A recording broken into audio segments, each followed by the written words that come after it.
আপনাদের প্রত্যেককে স্বাগত জানাচ্ছি। আজকে রয়েছে 25 জানুয়ারি 2024 সাল। এই মুহূর্তের পূর্বাভাস রয়েছে বৃষ্টি হয়েছে গতকাল, তবে আজকে সেরকম আর বৃষ্টির পূর্বাভাস নেই।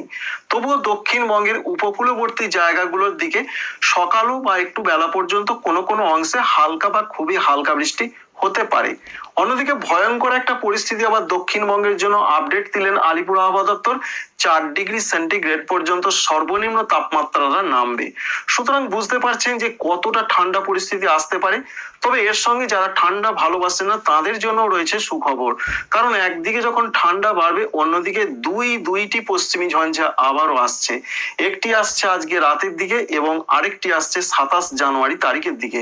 আমরা জানি পশ্চিমী ঝঞ্ঝা যখনই প্রবেশ করে তখনই একটা প্রাচীরের সৃষ্টি হয়, যার ফলে উত্তর পশ্চিমের হাওয়া সেই প্রাচীর ভেদ করে আর বাংলার দিকে আসতে পারে না।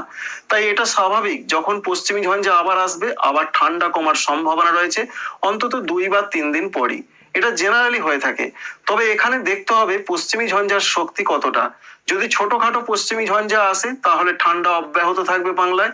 যদি বড় ধরনের পশ্চিমী ঝঞ্ঝা আসে তাহলে ঠান্ডা কিছুটা কমবে কয়েকদিনের জন্য। আবারও যখন পশ্চিমী ঝঞ্ঝা সরে যাবে ঠান্ডা কিন্তু আবার দ্বিগুণ হারে বাড়তে পারে। কারণ যদি পশ্চিমী ঝঞ্ঝাটি শক্তিশালী হয় তাহলে তুষারপাত বেশি হবে, উত্তর ভারতের দিকে বৃষ্টি বেশি হবে।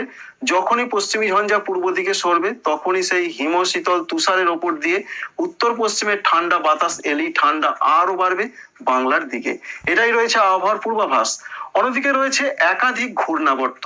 আসাম সংলগ্ন জায়গায় রয়েছে ঘূর্ণাবর্ত, উত্তর মহারাষ্ট্র সংলগ্ন জায়গায় রয়েছে একটি ঘূর্ণাবর্ত। এছাড়া উত্তর ভারত সংলগ্ন জায়গায় একটি ঘূর্ণাবর্ত তৈরি হচ্ছে পশ্চিমী ঝঞ্ঝা কারণের জন্য। এই রয়েছে আবহাওয়ার একটা চালচিত্র।